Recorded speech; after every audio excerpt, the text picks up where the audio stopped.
మీరు చెప్పి produce 13th cinema release అవుతుందండి, 14th సినిమా రిలీజ్ అవుతుంది.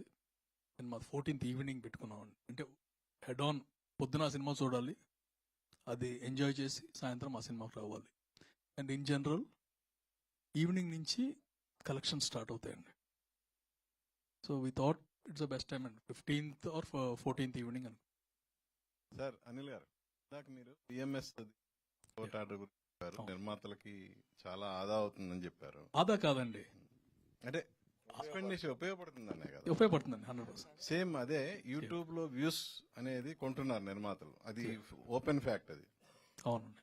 ట్రైలర్ కి one of the biggest success of this movie is ₹1 పెట్టలేదండి కొనటానికి. అఫ్ కోర్స్ కాదండి, యూట్యూబ్ లో ఇంకోటి ఉందండి, ఆర్గానిక్ గా ఎంతైనా ఖర్చు పెట్టచ్చు. ఆర్గానిక్ ఖర్చు అంటే కనుక, and I'm into internet అండి, నా స్పెషలైజేషన్ MS లో ఇంటర్నెట్. ఒక ఆర్గానిక్ అంటే ఒక పెద్ద సినిమా ట్రైలర్ రిలీజ్ అవుతుందండి, దానికి ఒక బంపర్ యాడ్ పెడతాం ఫ్రంట్.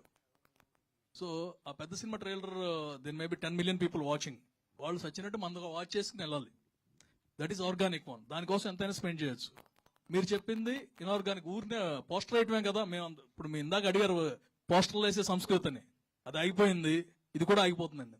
పోస్టర్ వేసేది కాదండి, వ్యూస్ పెంచుకోవటానికి అదేనండి, పోస్టర్ కోసమే ఫైనల్ గా వ్యూస్ పెంచుకో. ఇప్పుడు 100 million వ్యూస్ అండి, దానికి ఇంత ప్యాకేజ్, రేపు పొద్దున కల్లా వచ్చేసే వ్యూస్.